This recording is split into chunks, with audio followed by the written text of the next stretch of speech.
We have a full house tonight.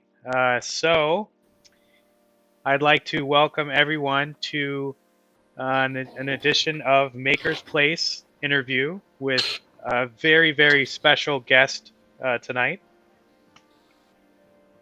His name is Mark McKenna. He is a 35-year-old veteran of the comic book industry. He's worked on Marvel. He's worked on DC. That's funny. He's worked on Star Wars. He's also done some work with Pacific Rim. Uh, it's I'm a little starstruck. I'm not gonna lie because these are a lot of things that I have loved over the years, especially the Old Republic, and of course Batman and anything Marvel is something I truly love. So, without further ado, I'd like to welcome our very special guest, Mark McKenna. Welcome, Mark. Mark, tell us about yourself. I'm a 35-year veteran of comic books. I started at Marvel in 1985. Worked on staff in 85 for almost 2 years under the tutelage of John Romita Sr., who's had a famous Spider-Man comic book run back in the late 60s, early 70s. I was a huge fan, so when he called me up and offered me a job, it was a real pinch me moment for me. And then working with him for almost 2 years was pretty impressive. But Marvel would never actually hire me to be a comic book artist. I always thought of me as a production guy. And what happened was it was DC. When I was at about 20 blocks away, DC was from Marvel. And I went down one day with some samples, and next day I was offered Dr. Fate. And I stayed under contract with DC for 4 years until Marvel called me back and offered me Doctor Strange in 1991. And then I stayed with Marvel for the next foreseeable future. Wow, that is super exciting. I'm a huge fan of both. I gotta ask, who did you like working for more? That is the question. DC was excellent to their freelancers. I got Christmas gifts. I got Christmas cards. I was on a contract, so there was bonuses to be had. Every time you did a comic book, you got a box of comics in the mail with 20 of the comps of the books that you worked on. And with Marvel, I mean, they were number one, so they didn't have to work as hard because everybody wanted to draw Spider-Man and the Hulk and the X-Men and the Avengers.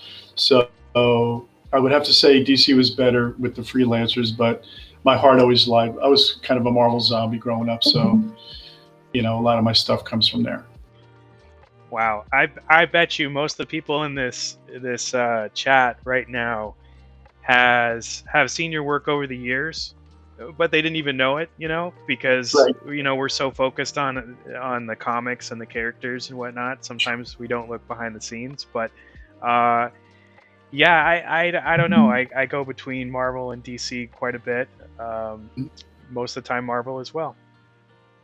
Yeah, my art is very balanced between the two of them, to be honest with you. I had runs on Aquaman. I did a Doom Patrol for over a year. I was on Dr. Fate for a while. I was on Legion of Superheroes for a while.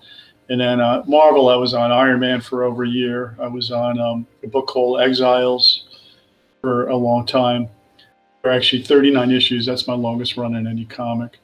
I did a Scarlet Witch miniseries back in the early 90s that they collected when she became part of the Avengers movies. So I've done over 600 comics in 12,000 pages in 35 years. It's kind of hard to find a character I haven't really worked on professionally. Yeah, wow, that is insane. And having that many comics that you've worked on over the years, I gotta know, what's your favorite character to draw? I'm a big cosmic power guy. Silver Surfer is a guy for me. Although I like drawing guys with long masks on because you don't have to worry about facial expressions and things like that. So, I've done a couple issues of Deadpool. I like the galactic. I like the outer space guys though, or the offbeat characters. Black Bolt, Adam Warlock. At Marvel and DC was more like the Spectre and Dead Man. A character called the Creeper. Things like that. I was never really a Superman guy, but I know people get mad at me for saying that, but I found him a little boring, But but it's part of life, I guess.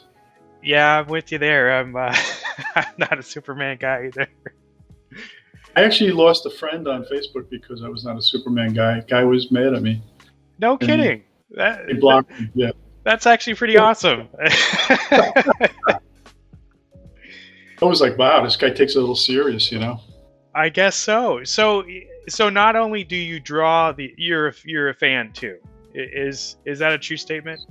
Oh, absolutely. I met Stan Lee, back in a Marvel Christmas party back in the early 90s. He was at the bar. We were at this called the Marvel Holiday Party, and I walked into the restaurant, and Stan Lee was at the bar by himself. And I made a beeline right over to him and said, "Hi, Mr. Lee. My name is Mark McKenna. I ink the Punisher and Iron Man for Marvel." And he said, "Is that all you do, kid? You should be doing 5 books a month." And that's my Stan Lee impression. But I was just in awe. And then some of these guys walked over to him. They're all, basically my childhood growing up. John Romita. His brother, Stan Lee's brother, Larry Lieber, came over. He goes, "There's my brother Larry." He comes over. He was doing the daily Spider-Man strips, and that's when you just step back and look at these guys and go, "Wow, here's my gods right here." It's very exciting for me to be that. And then I met him years ago later at a Rhode Island Comic-Con. There was he was on stage being interviewed, and 30 of us comic book artists got behind in a back room behind a curtain, and the interviewer said, "Oh, I have a surprise for you, Stan." And all right, come on out, guys. And the curtain opens up, and nobody wants to go out first because there's 2,000 people in the audience. And I said, "I'll go first," And I go out there, and all I could think of is Stan Lee's going, "Who the heck is this guy?" Even though he met me, for 5 minutes, 10 years prior, and then right behind me came all the other 29 artists, and it was just, my childhood again. Joe Sinnott, who drew Doctor Doom in 1960, whatever it was, 2 or 3, and guy who drew Captain America in the 1940s was there. It was just an impressive.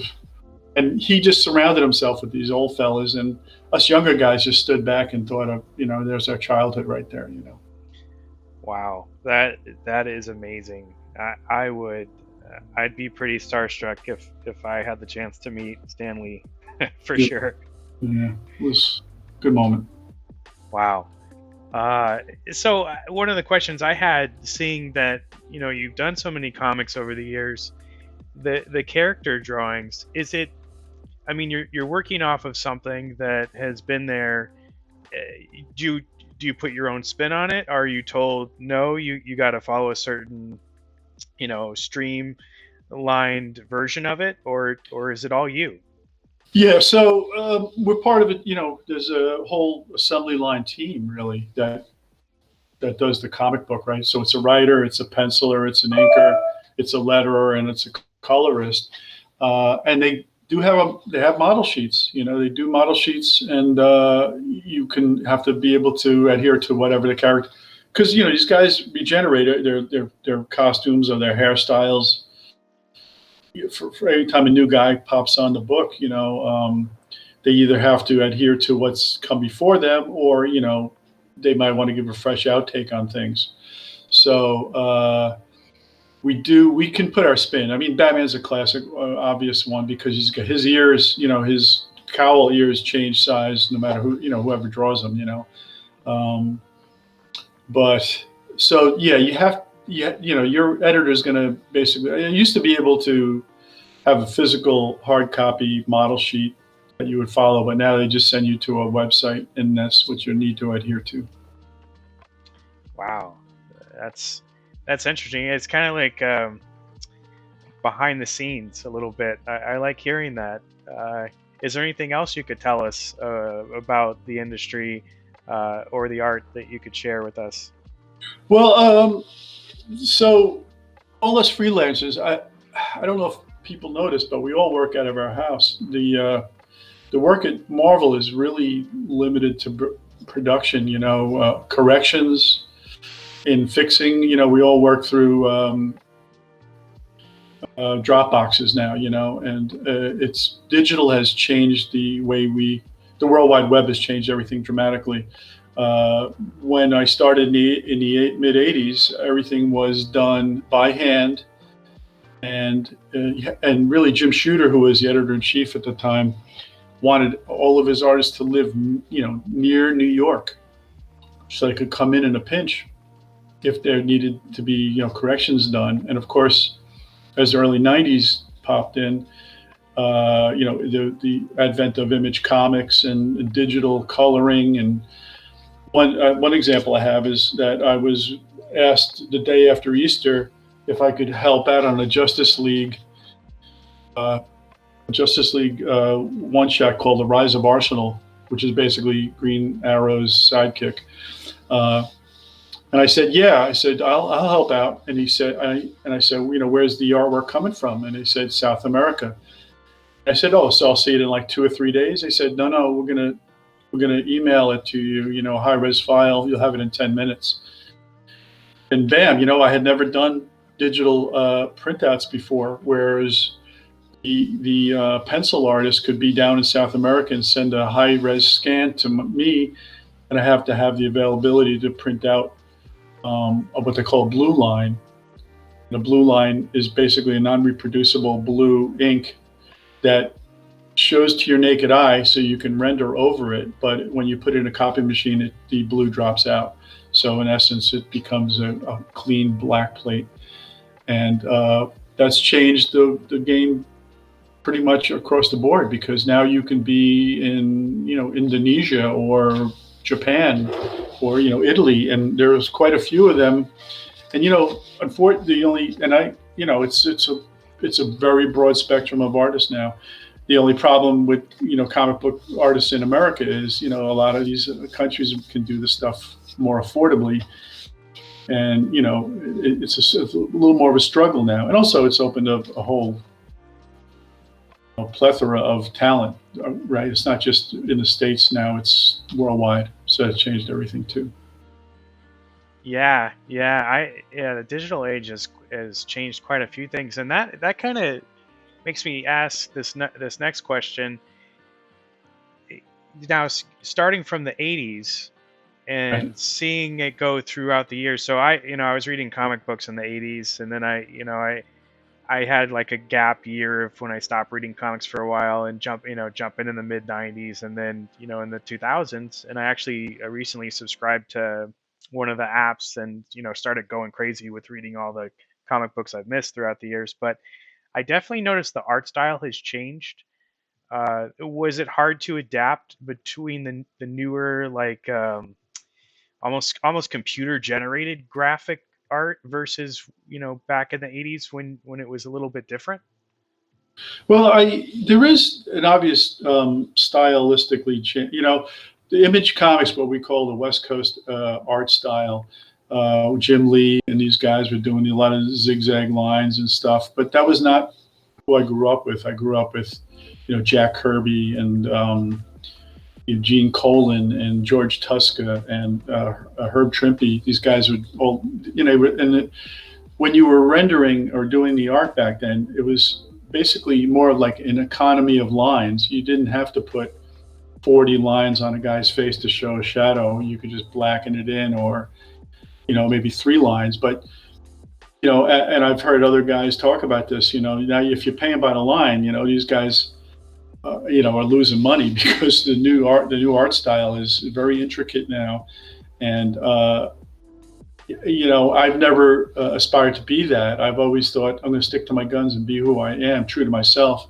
And I probably lost work for it because, people, you need to stay current and you need to pay attention to what's out there, and move forward. Um, I did a Barbie cover back in 90, and I always thought that could be my downfall, because after Barbie, who's going to want you to do X-Men, But but I own that Barbie cover, and it's on my daughter's wall, So to me, it was a proud moment. You got to own it. I mean, whatever you do, you got to own it, right? Yeah, I feel that way. So, I'm looking through your work here, and is it mostly hand drawing? Do you get into digital graphics? What type of mediums do you use? Yeah. So what you're looking at there with that Deadpool rocket? Yeah. That's all hand drawn. Yeah, that's all hand drawn and digitally colored. What I've been doing more of is I still hand draw, but we're in a process of printing out high resolution scans. And lettering has gone the way of all digital now, so all hand lettering is gone. So whereas when we started out in the 80s, or probably really in the 60s, when these guys started, all the lettering balloons were directly on the artwork. So as an artist, we had to work around the lettering balloons or up to them. Now there's no lettering on the artwork, and it actually affected the original comic art business, because so a lot of times people bought artwork because of things that were said on the page, and without having the artwork having word balloons on it, it's not a difficult sell, but you lose a component of it without the words on it. But also, Marvel used to pay us extra money per page for working, because what they would do if they were time sensitive, which everything was back then. You had to have a book done 3 months in advance to get your place in the printer's line. You would just basically do the art on a whole panel, and then somebody would come in with word balloons on white copy paper, basically put white out on the back of the lettering balloons, cut them out, and then basically rubber cement them to the artwork. And they would cover your artwork or percentages of your artwork. So Marvel used to pay us an extra $7.50 an hour a page because of artwork that would be covered up by word balloons.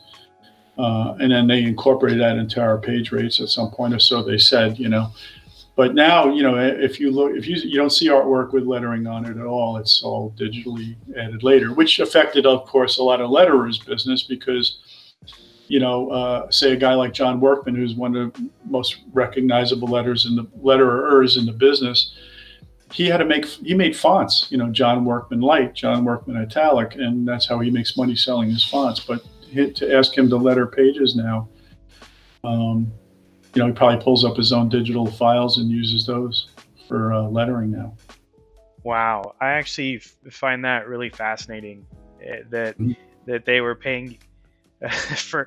That's just so interesting. It's just wow. I wouldn't ever think of that, and I don't think anyone would. That's just reading the comics, right? It's no, it's definitely behind the scenes stuff for sure. Yeah, that's awesome. I kind of geek out on that kind of stuff, just learning about things, and probably after this interview, I'll run upstairs and tell my wife all about it. So, so I wanted to ask. I do have Star Wars pulled up, so tell us a little bit about how you started doing the Star Wars work.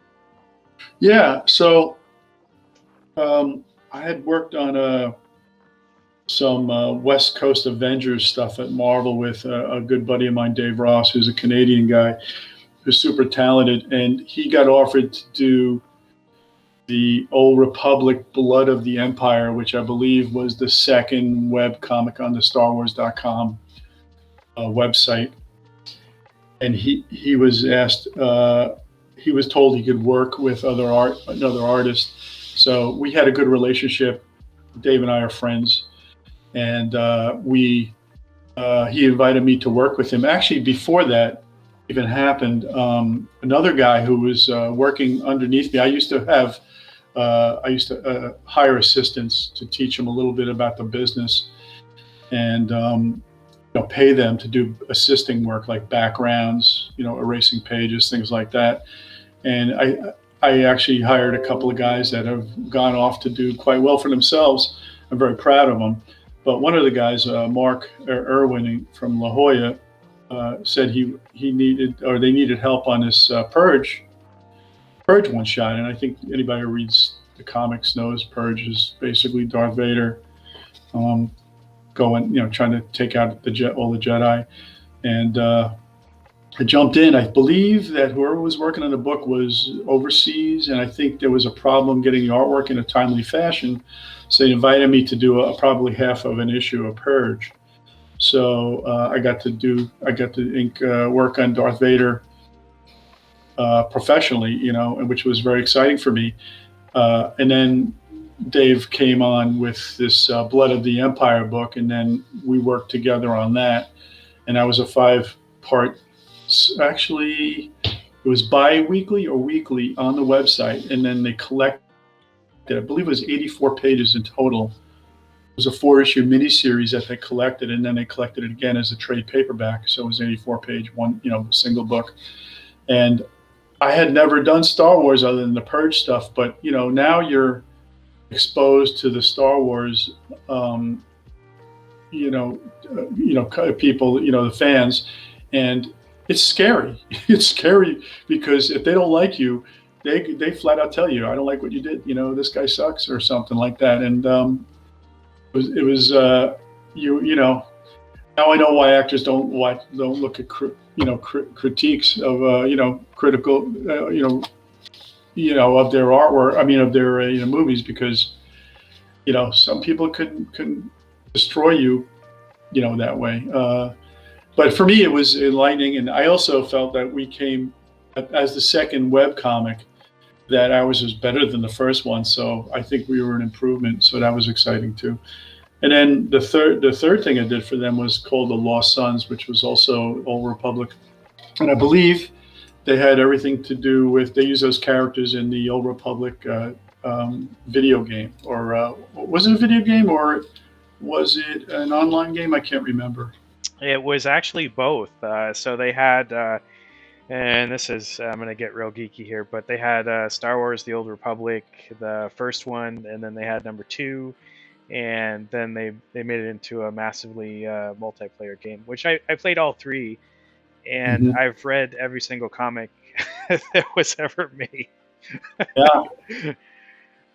No, those books, by the way, I mentioned to you prior, all those books are going up in price now because of the success of Mandalorian has brought a lot of speculation about them doing more product. Originally, when Marvel, Disney got the rights from Dark Horse Comics, they weren't going to go and reprint the Old Republic stuff. But I don't know if that's completely on the table anymore or off the table anymore. They might change their thought. That's some pretty stuff too. If anybody out there gets a chance to buy the Dark Horse, Old Republic, Lost Sons, and Blood of the Empire, get your hands on it. The trade paperback. I mean, not only am I proud of that work, the coloring is done. It's just well done. Good stories, just quality stuff. You can talk to that yourself, DC. Oh yeah, it is 100% one of my favorites, and the art style is just fantastic. I love the stories behind Old Republic. In some respects, I think they're better than what we see today. Except I am a huge fan of the Mandalorian. But what do you? So you had mentioned something about, it's tough because with a fan base like Star Wars, especially after the last couple of movies, with the mixed reviews, it's hard to hit that. But looking at your art and thinking back to the Old Republic books, I think you nailed it. Thank you. I'm real proud. There's not a day that the funny thing about doing Spider-Man and Justice League and Hulk and Batman, you get to do Darth Vader, and I touched upon a little Luke Skywalker, and there's some bit pieces with other recognizable characters.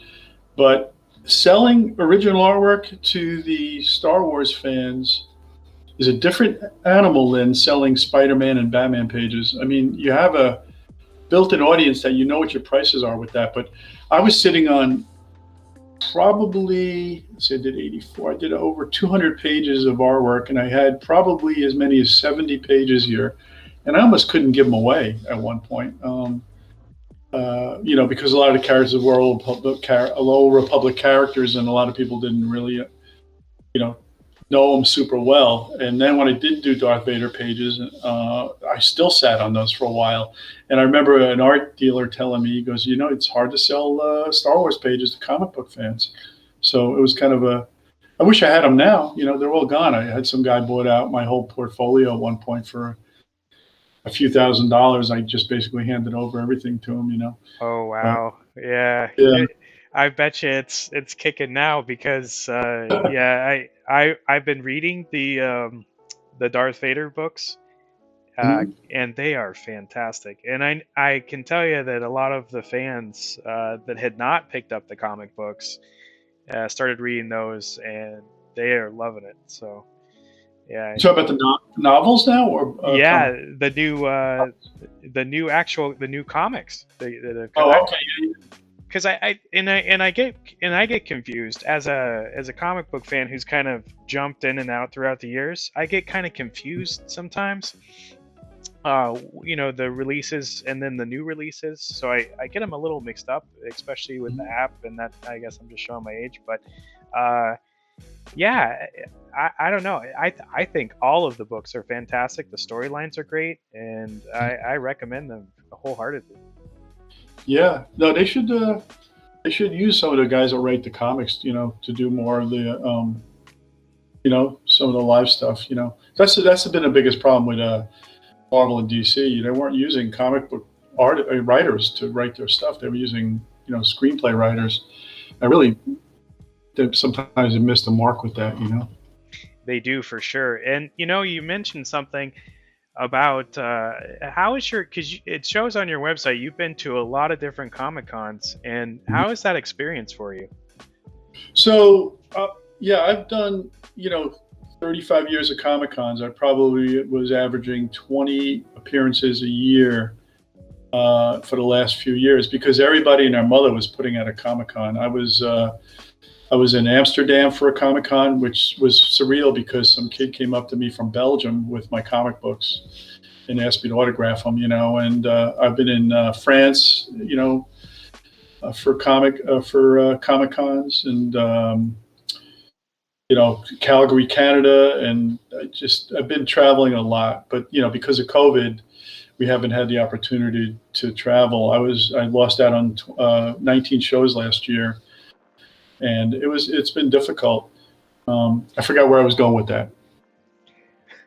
Yeah, I bet it has. This COVID thing is not fun at all. I've been stuck in my house for quite a long time now. With the snow, it's even worse, right? Yeah. I know you're up north of us, but we had 17, 18 inches. So. Oh man. But yeah, I mean, it seems like the fans talking to the fans might be fun, especially like you said, that the guy from just super far away came and had your comic, and it's kind of cool to see that people like your art from different parts of the world.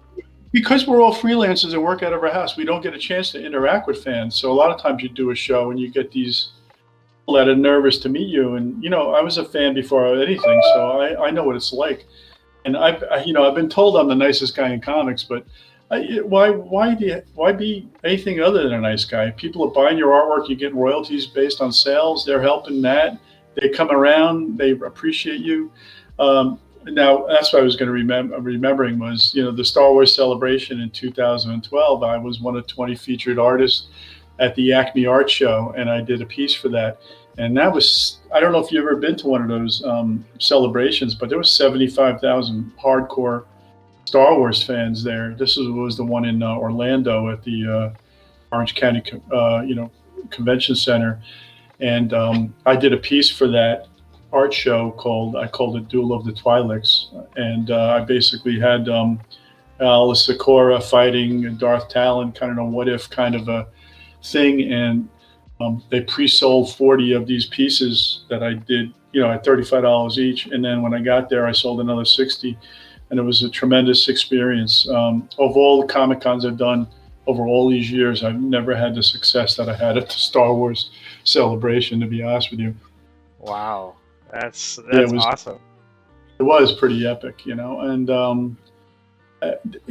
then we don't. And when we do Comic Cons, we usually collect our own money. We sell artwork, we sell prints, we sell books, and we collect our money. We couldn't do that at this celebration. What we had to do is give them a receipt, and then they would have to go up to a register, pay to register, the paid person at the register, and then they would stamp it and bring it back. So then we would release the artwork, and then 2 weeks later, we'd have to have a meeting of the minds and make sure that our numbers all lined up, and then they would cut you a check. So it was a different experience for us. That is kind of interesting. It's definitely different. Yeah, for sure. Man, so I mean, you have this huge portfolio of work. This is going to be this is kind of the most ridiculous question I could think of, but what was your absolute favorite thing to work on? Your favorite piece, period? Singly, I couldn't tell you a single piece, although, I've done over 200 covers for Marvel and DC, and I have a Punisher cover that I kept where he's actually shooting out a Punisher skull in the foreground, and the part that he shoots out is actually a map of I don't know where the map is made of, but what I started to do, and this is at a time when I think actually whited out some of the towns on the map and put in the creators' names and made them towns, like I'm McKenna Place.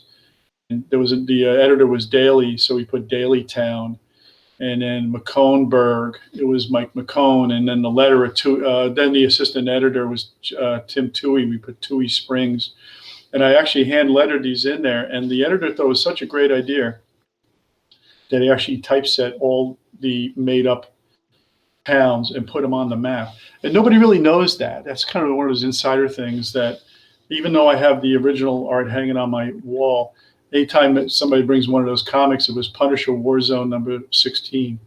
I tell them that story, and actually they start looking around the map and they can find all the creators. You can actually open up to the credit page and see who's who, and then find them on the map, which I thought was really cool.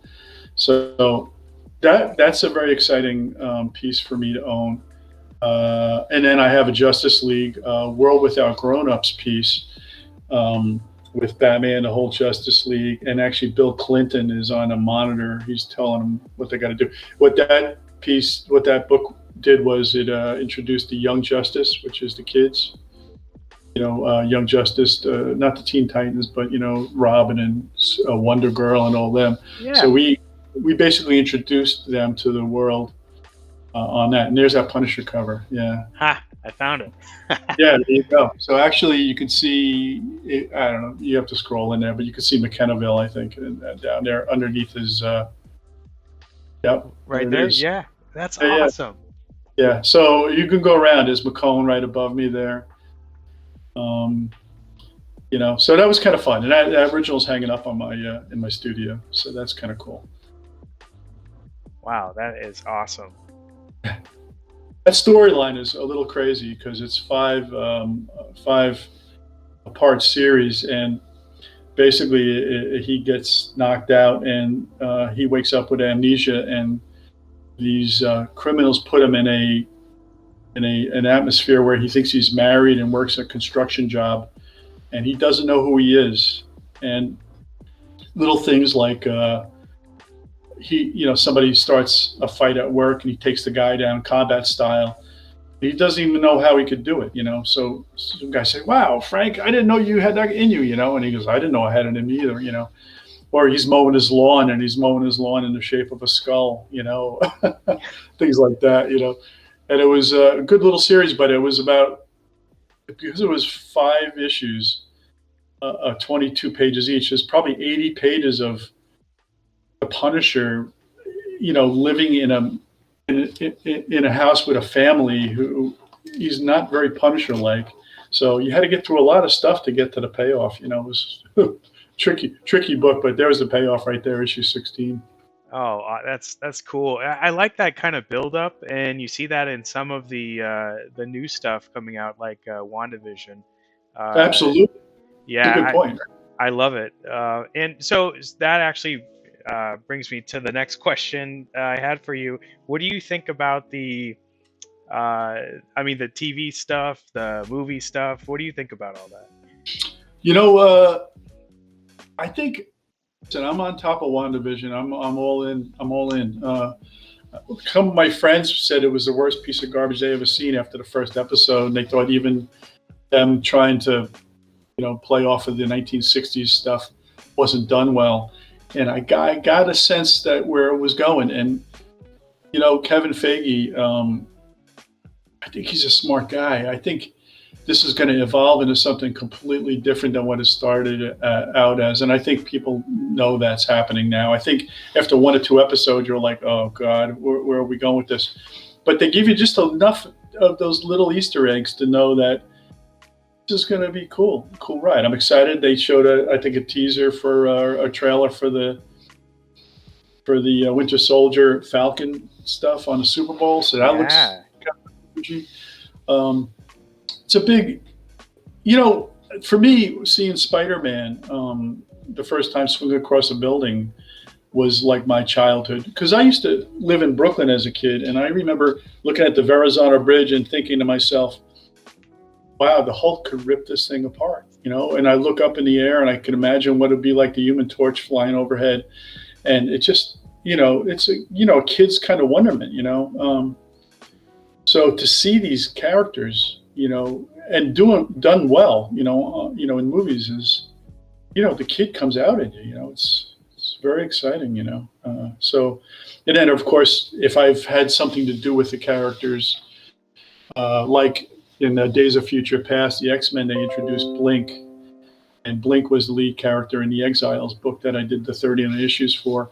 So for me to see her on screen is, kind of surreal too, so that's kind of fun too, you deal with that.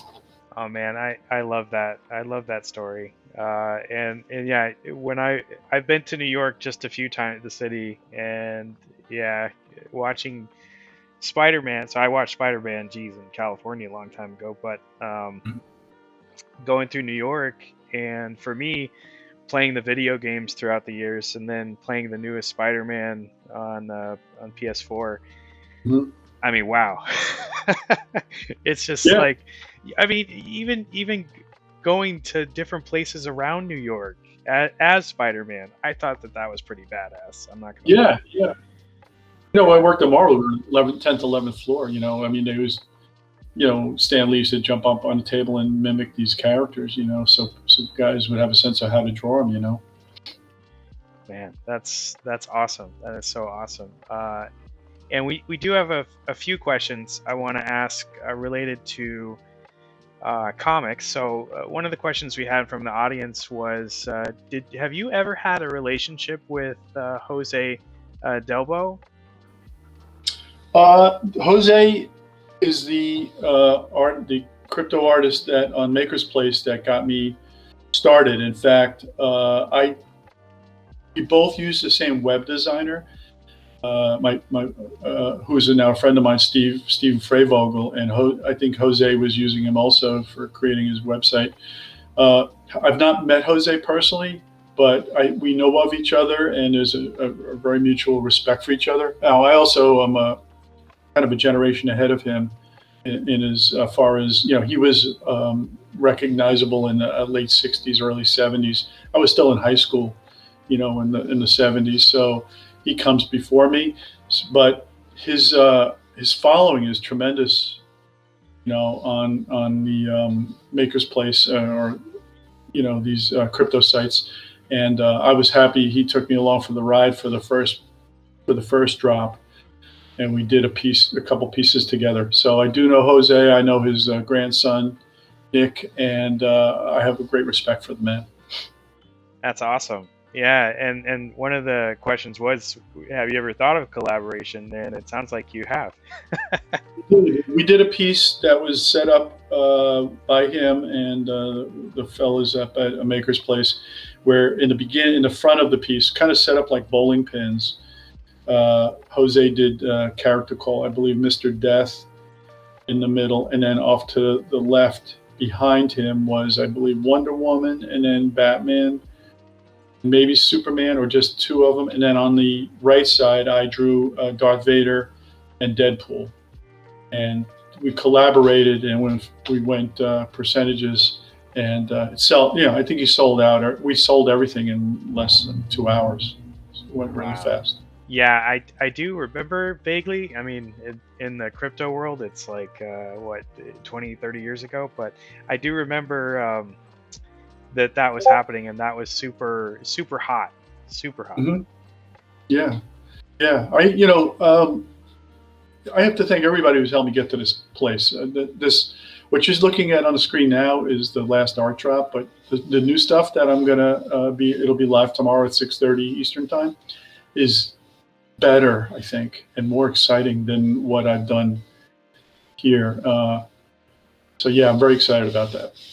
And speaking of this, so tell us a little bit about how you actually got into the crypto art world. I mean, you've, like I said, your portfolio is insane, and you've been around throughout the different ages. I mean, the digital and the not. And how did you kind of discover crypto art? Well, I really didn't discover it. What had happened was, one of the fellows at Makerspace must have seen. I think he saw the piece I did for Star Wars Celebration, the Duel of the Twi'leks. Or he had his eyes open on the Old Republic stuff. I'm not quite sure, but I believe is a fan, and he reached out to me and said, we're doing this.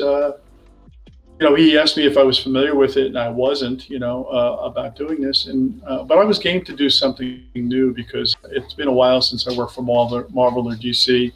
The amount of my work for Marvel and DC is a lot of them collecting my artwork in trade paperbacks. But there's an and there you go. That's the piece that I believe Ryoma saw. That was the piece that I sold at the celebration. Well, actually, there's a funny backstory to that. We had to sign a paper that said everything we did for the show had to be run by George Lucas. We had to give him first rights of refusal to buy the artwork at what they call fair market value.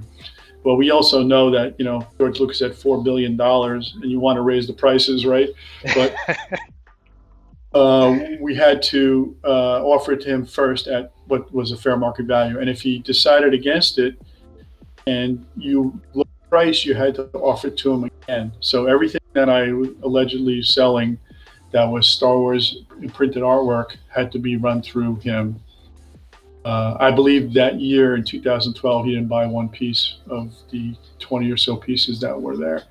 But, and again, I do have a few of these left, of the 200 that I did a print run of. So if anybody's interested, they can reach out to me at the website, Mark McKenna, markmckennaart.com. But yeah, I didn't really know until they told, they put me in touch with, Makerspace put me in touch with Nick, who was Jose's grandson, and he explained things to me. And I had time, so I was, explored the terrain, and I really liked what I saw, so I'm excited about doing this for the foreseeable future. I'd like to be I'd like to do more, of course, with Marvel and DC characters, but they want me to be their kind of Star Wars branded artist, which I really can't complain about that either. You know. Wow, no, I don't think there's anything to complain about there. It's I actually love this edition right here. This is Well, that's the other thing with this artwork. I'm trying to do. They want me to relate current events to the Star Wars universe. So, unemployment was at an all-time high during COVID. And why not affect Coruscant? yeah, absolutely. That's amazing. And then This is yeah. this was a tricky piece because originally we had Kylo's mask on, his headpiece on, and we felt it wasn't really working that way. So we had to do the, good versus evil, or, not good versus evil, but, him starting to change. You see the lightsaber on the base bends, at the base of it is changes color as a cross. The colorist did a really smart thing here. He kind of did an eye contact gleam, which was not in my artwork, but I kind of really dig that. Yeah, that is. Yeah, now that you mention it, yeah, the color of the lightsaber at the bottom, and then it goes up to the top, and it's red, and Yeah. the different shadows of red on their hoods and the mask. Yeah, yeah. My colorist, I mean, he's a rock. I work with about 5 different colorists, but when push comes to shove, you need the best guy. This guy really rocks it for me. Man, that's awesome. And I mean, does this whole NFT thing make sense to you, or is it a little weird still? It still is a little weird, but I'm researching it a little at a time, and I'm understanding it a little bit more at a time. So it's coming around. It's coming around. Yeah, I think one of the coolest things about the NFTs is you could be an artist, and your work can span over time, and the NFT would definitely hold the data in there, hold the artwork, and when it gets transferred, you still get royalties that way. I personally, I think that as artists, that's the coolest thing, because when you go to a Comic-Con or whatnot, you sell your piece, and then it gets transferred 40 times. You may never know, and then you may That's a never good see point. anything. Right, right. Which is very nice because already two of these editions have resold for a lot more money. So I think people are quick to grab them up, and then some guys don't hold on to them. They reoffer them, and you know, uh, I can't complain about that. I No, think you this piece don't. is actually. We did this as a kind of a joke, a little bit of a joke. Why do we want to, why does the Death Star want to mess with Earth? Earth's a mess by itself. Yeah, that's true. That's kind of like the premise behind this. But I think it was kind of funny that Palpatine is, unfortunately, he's kind of pointing at the red button there, and somebody said, "Not this one, not the red button," but it was kind of a joke. But I should have had his arm a little bit more facing towards Earth. But this is, I believe, the one. Yeah, see, this is edition 101. So all we did was sell the one piece of this. It was not a edition of 10 or 20 like the other ones. Man, it looks like that these are really hot. Do I think we want to show the video of the new drop. Teaser video, please, if you have it Alright. available. I sure do. Okay, so so a lot of people in the community had asked if how you like the Mandalorian. I mean, maybe as a fan. Yeah, absolutely. You hear it's like a Western, and they're short little bits and pieces, but they give you a little bit more story, so it extends beyond just, a momentary thing. I'm a big fan of that. I was a big fan of the X-Files before it became more government connected, a monster of the week kind of a thing. And a Mandalorian has that, and everything's cleaned up at the end of it, but still they give you enough to move forward with, So, yeah, I love it. I love it. And I'm not I'm a hardcore Star Wars guy from the original trilogy. I mean, I think I saw Star Wars in the movie theater 5 times in '77. So, and I go see all the movies, and sometimes you come away a little, not as crazy about them, but nobody put those movies out intending to do something that was weak. Is this thing moving, or it's just it's kind of frozen? Huh? It's about to be. There you go. Here we go. Yeah. So this is just little hints of the 3 pieces that are coming tomorrow, 6:30. It is funny, the middle character there. You guys know what that is. My colorist didn't know what it was. He asked me, how do I color this creature? And when I told him what it was, then he figured it out. That's, man, I can't wait for this drop. I think, and it looks like the community is liking it a lot. Boy, I think that might be Luke, right? Did I tell you? Well, we don't want to give it away, do we? I'm not saying anything. Man. Tomorrow at this time, it will be out there. There you go. Tomorrow at this time. So tomorrow at this time, Makersplace, be there. We have, is it 3 drops? It's actually 5. 2 of them are classic, what they call classic drops. They're black and white images of 2 of the 3 pieces. And then there's the 3 color pieces. So it's 3:30 Pacific time, 6:30 Eastern time. Nice. And I think they're going to go fast. Oh, I agree. I think they will go fast. I agree with that 100%. Is it going to be editions, one-of-ones? They're going to try something different with the with 2 of the pieces. That what they're going to do is opening a window for sales, a limited time frame. So if they might sell 5, they might sell 30. I'm not sure. They're trying this as something new, so I don't mind being a guinea pig for that. But unless it sells terribly, then I won't be a fan of it. But a couple of them are. I think there's one that's going to be a single edition, but there should be enough there for a bit there. Hopefully, as many as. Again, if you're going to leave it open to a window, so maybe it could sell 100. I don't know. We'll know soon enough.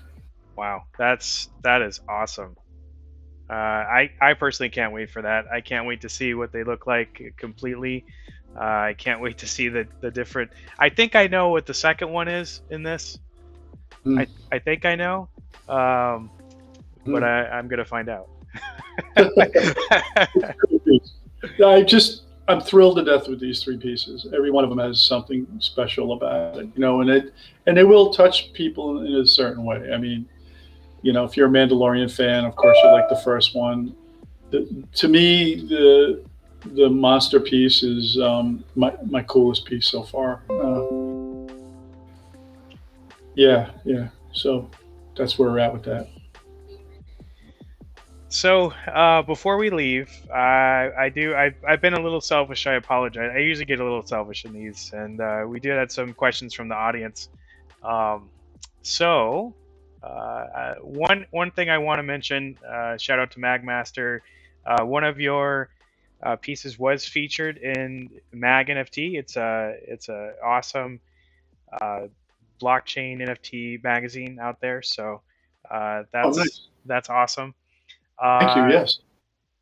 And we did have a question about: do you think you're going to be involved in any of the next phase of Marvel movies, as far as the Cosmic and the Fantastic Four? My career pretty much is run its course as far as Marvel is. I don't have the connections that I have anymore. I'm considered kind of an old illustrator now. And I hate to say I'm kind of semi-retired, but what I'm spending more time on now is a lot of my own creator-owned stuff. I do a children's book called Banana Tale. It's about a monkey who thinks he's turning into a banana because he ate so many bananas as a kid. And I do a science fiction book called Combat Jacks, which I raised $9,000 to do that as a hardcover collection, and move forward and do more of my own product. But without my career at Marvel and DC, I wouldn't have the opportunity to do that. So I have to thank people who follow me. Yeah, the Banana Tail website. The newest thing is the Checkerboard Jungle, which I actually raised $8,000 to do that too. And that came out beautiful. So, I mean, in those books, I have a Combat Jacks website and I have a Banana Tail website, and all of these books are available. If you have kids or kids, I did these when my daughter was 4 and my son was newborn, and now they're 29 and 25 years old, and I have 5 books out now. So, Image Comics, if you guys follow Image Comics, did the colorful adventure one where the little girl rhino's crying on the bottom left there, but they didn't sell enough books, so it reverted back to me. It's just because Image is known for comic books and not children's books. The book's awesome. It's just they didn't know how to sell children's books, so they should stick with what they know. Right. Well, I'll tell you, we do have a lot of folks in the community that have kids, so they should definitely check this out. Sure, I'd be happy to, autograph books for, wouldn't cost anything, and I can personalize books if people need to. Now, you said a sci-fi series. Do you write your own? I did, yeah. Yeah, it's Combat Jacks is basically a kind of homage to the old 1950s monster movies, the rubber-suited monster movies, which, to be honest with you, the hardcover collection, the foreword was done by John Carpenter's wife, Sandy King Carpenter, who is a fan of this. I was very excited by that she wrote my foreword, and basically it's about alien jack-o'-lanterns on another planet. We find out later in the series that these are the creatures that took out the dinosaurs, millions of years ago. They've been on our planet. We think they're innocent pumpkins, but they've been waiting for their time to strike. And it was not an ice age or an asteroid that killed the dinosaurs, but giant alien pumpkins. And I had fun with it. And IDW Comics, who was wanted to do this as a collection originally back when I started in 2012, but I didn't really put a concept together to do a 4-issue miniseries until almost 4 years later. And when I put it together, things had changed, and IDW changed their mind about doing it. But I ended up doing it as my own hardcover, and really pleased with the product, and I'm going to do another one. I'm going to do Combat Jacks where it meets the Abominable Snowman. So that would be the next project. That's awesome. And I'll tell you, hey, you might want to think about doing some NFTs like that. I think people would really like it. Yeah, I'm happy to talk to the people who are doing it. I would love that. Yeah. Well, geez. Okay. Let me. We're about at time. I want to get right back to this upcoming drop, and just remind everybody, tomorrow this is happening, so put it on your calendars. And I think, honestly, I had a really good time, Mark. I'm really glad you came to the Well community and talked to us. No, thank you so much. I started out with about 45 followers on Makersplace, and I'm just shy of 100 now.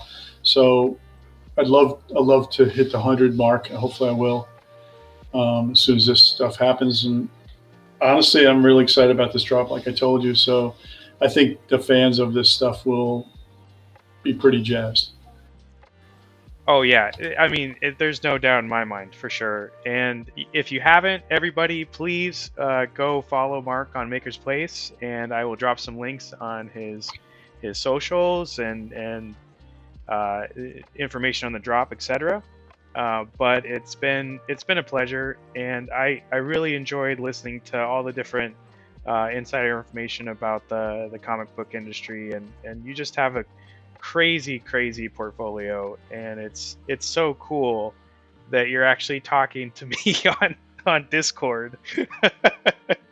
It's like, what is this world? But it's unbelievable. So I really appreciate you coming on. I know that our community does too. Please stick around if you want. We'd love to have you here more often. But yeah, it's been a pleasure. Thank you so much for having me. It has been my pleasure too. I appreciate the opportunity to talk about the business, and yeah, and you have a great following here. So I'm looking at a lot of names here, and yeah, it's very exciting for me. So thank you again. Absolutely. Appreciate it. And hey, stay warm, huh? Thanks. Yeah, you too. All right. Don't forget, everybody, drop tomorrow. All right. Bye, everyone.